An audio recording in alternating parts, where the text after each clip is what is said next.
Bienvenidos a este análisis.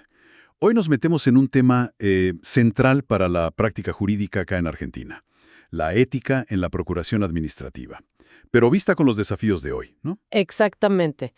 Tenemos varios materiales, textos, fallos, guías. La idea es explorar juntos cómo la tecnología, la forma de persuadir y sobre todo el lenguaje que usamos están cambiando las reglas del juego ético. Perfecto. Ver qué significa actuar con ética, con dignidad en este contexto. Buenísimo.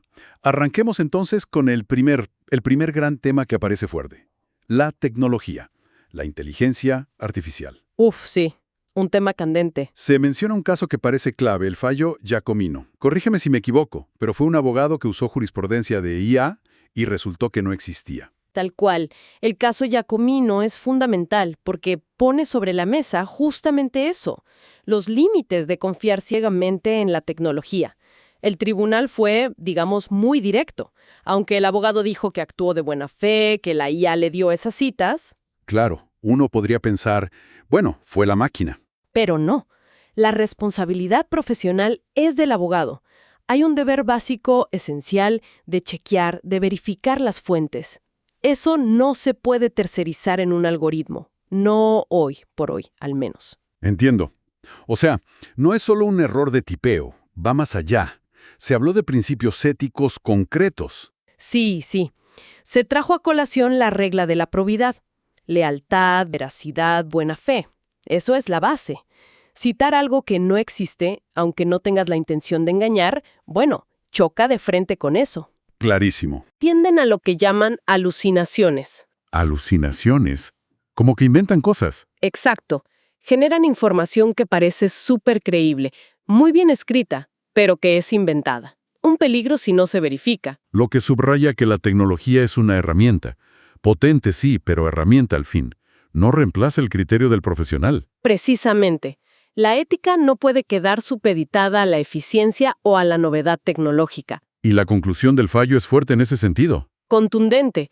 Dice, la ética, no el algoritmo, debe guiar el derecho. Y fíjate que hasta notificaron al Colegio de Abogados. Ah, mira vos. Para que estén atentos. Claro, para prevenir, para generar conciencia sobre los riesgos de usar la IA sin un control crítico, humano y ético.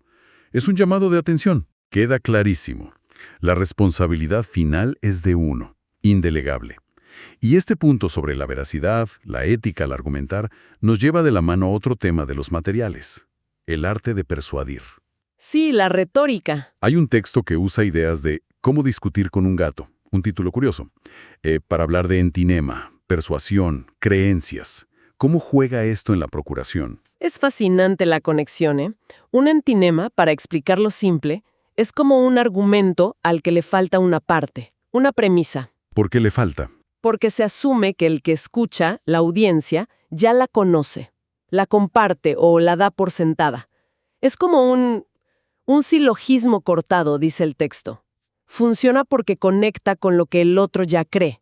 Ah, o sea, no te le demuestra todo paso a paso, sino que apela a un sentido común o algo que ya está instalado. Exacto. La persuasión, vista así, desde la retórica que ya estudiaba Aristóteles, no se basa solo en la lógica pura y dura. Se apoya mucho en lo verosímil. Lo verosímil. Aquello que la audiencia considera probable o que acepta como un hecho, basado en sus propias creencias, en su experiencia, en sus hábitos. Un hecho, para la retórica, es lo que la audiencia cree que es un hecho. Entiendo. Entonces, la habilidad del procurador no es solo saber la ley de memoria, sino también saber cómo armar argumentos que le lleguen al otro, que resuenen con el tribunal, usando estos entimemas basados en lo que se comparte. ¿Correcto? Pero, y acá viene el pero ético importante, que conecta con lo de la IA, Ajá. esta habilidad para persuadir tiene que estar siempre subordinada a la verdad del caso, a la buena fe, a la probidad. No vale todo, digamos. ¡Claro que no! Se trata de usar la retórica para buscar justicia, no para mentir o para hacer trampas argumentales. Y también implica estar atento para detectar cuando la otra parte usa falacias o entimemas engañosos. Sobre todo si pudieran venir de una IA sin checar. Exactamente. La persuasión tiene que ser ética, responsable, verificada. Hay una coherencia ahí con lo del fallo Giacomino. Muy clara esa conexión entre verificar la fuente tecnológica y la honestidad intelectual en la argumentación. Bueno, y si avanzamos a la dimensión más humana, que los materiales remarcan mucho. El lenguaje, la empatía, el trato digno. Exacto. Se insiste mucho. El lenguaje jurídico no es neutro, para nada. Es que es así. El lenguaje crea realidades, no solo las describe. Y en la procuración, que es trato constante con gente, con ciudadanos, con funcionarios, un lenguaje que asegure un trato digno no es un plus, es una obligación ética y legal. Y tiene que ser claro, preciso. Sí, pero también empático, inclusivo. Y esto tiene varias caras, ¿eh? A ver, contame algunas de esas caras que mencionan los textos. Bueno, primero algo clave, evitar el lenguaje capacitista. Capacitista. Sí, ese prejuicio, muchas veces inconsciente, contra las personas con discapacidad. Verlas como menos que o definidas solo por su discapacidad. Hay que sacar de nuestro vocabulario términos viejos, ofensivos, peyorativos. Los materiales daban un ejemplo bastante fuerte de lo que no hay que hacer en documentos oficiales, ¿no? Sí, muy gráfico.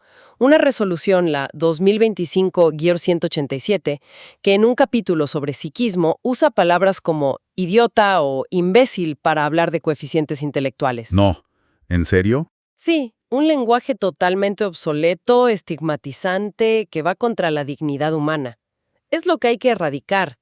De hecho, una guía que comentan los textos recomienda algo básico: preguntarle a la persona cómo prefiere ser nombrada, respetar su autopercepción. Tan simple y tan importante. Otro concepto que aparece es el de microagresiones. ¿Qué son?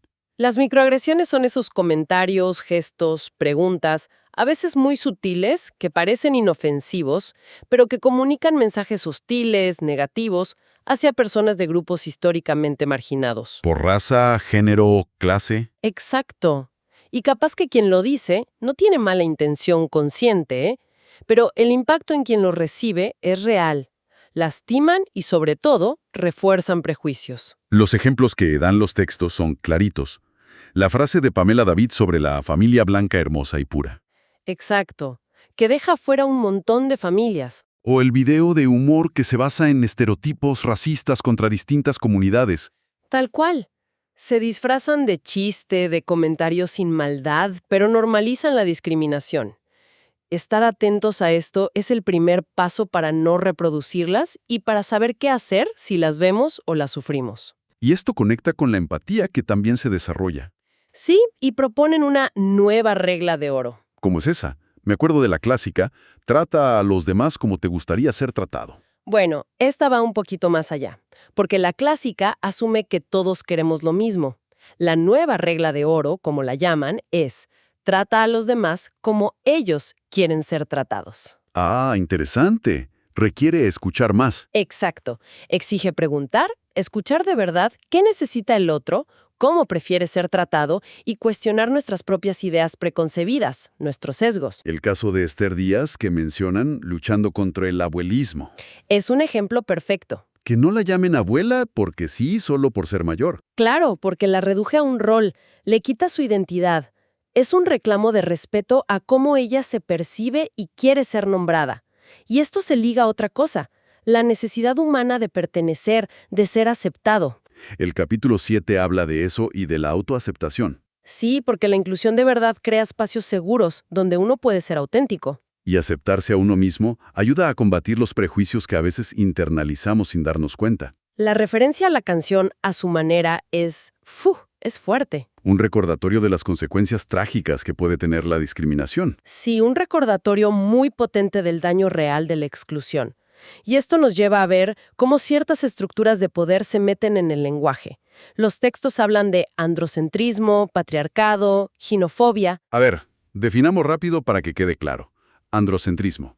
Es ver el mundo desde lo masculino como si fuera lo universal, lo normal. Lo demás queda invisibilizado o subordinado. Patriarcado. El sistema social donde el poder, la autoridad, la ejercen principalmente en los varones. Y ginofilia. Literalmente, ceguera hacia las mujeres. No ver, no reconocer sus experiencias, sus aportes. En el lenguaje esto se ve en usar siempre el masculino como genérico, en los estereotipos de género, en no nombrar referentes femeninas. Y frente a eso, el feminismo impulsa un lenguaje más igualitario.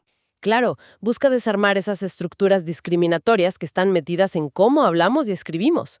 Ahora, acá hay un punto importante que marcan las fuentes. Hay que diferenciar bien perspectiva de género de lo que algunos llaman, de forma crítica, ideología de género. Sí, los materiales muestran visiones opuestas. Mencionan discursos como los de Laje o Márquez. ¿Cuál es la diferencia clave?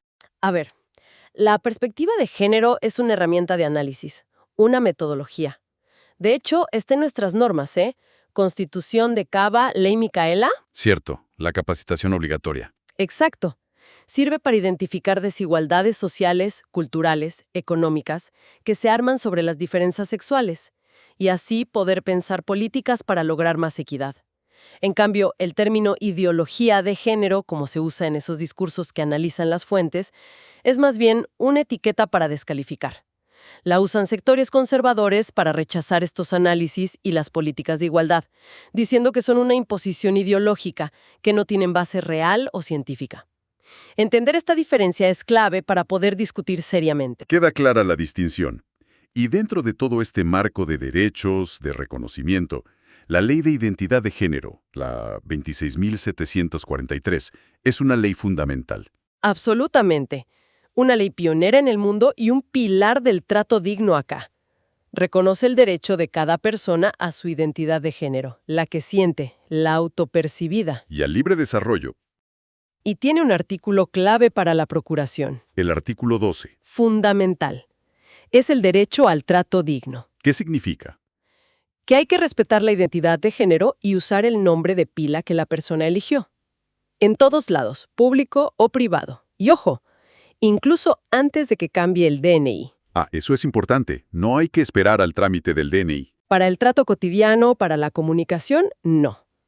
El caso práctico que ponen los materiales es justo sobre eso.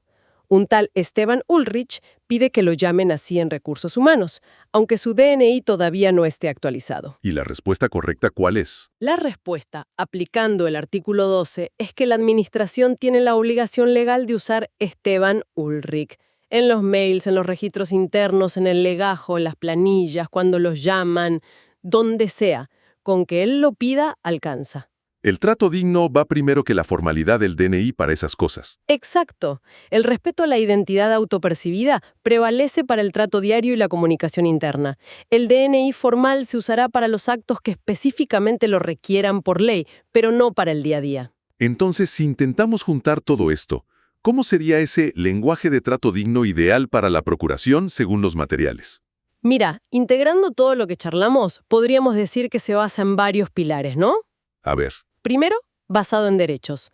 O sea, fundamentado en la dignidad humana, constitución, tratados, código civil y comercial. lógico. Segundo, claro y preciso, sin jerga innecesaria, que se entienda, como dice el manual de estilo de la PTN. Fundamental para la comunicación. Tercero, empático e inclusivo, aplicando la nueva regla de oro, respetando cómo cada uno se percibe y quiere ser tratado. Ahí entra la ley 26.743, lo de Esther Díaz, todo eso. Ajá. Cuarto, veraz y verificado, con probidad, buena fe, sin chamullo, sin datos falsos, lo que nos enseñó el caso Giacomino. La honestidad intelectual. Quinto, accesible, que todos puedan entender, haciendo los ajustes necesarios si hace falta. El Código Civil también lo pide. Bien. Sexto, coherente y fundamentado, argumentar con lógica, con razones, con base en el derecho, como pide el fallo Tizón o el artículo 3 del Código. El rigor técnico. Y séptimo, que atraviesa todo. No discriminatorio. Sacar cualquier sesgo, ya sea por discapacidad, género, raza, lo que sea. Cero capacitismo, cero androcentrismo, cero racismo. Es una hoja de ruta completa y exigente. Muestra que la ética hoy pide estar muy atentos a las herramientas que usamos, a cómo argumentamos y, sobre todo, a las palabras que elegimos. Tal cual. Para cerrar, si me permites una reflexión que me surge de todo esto. Por favor. El rol del procurador, de la procuradora ética, hoy va más allá de mover papeles o cumplir trámites. Implica ser custodios del valor del lenguaje. Custodios del lenguaje. Sí, como herramienta para construir respeto, para construir equidad, para hacer justicia también con las palabras.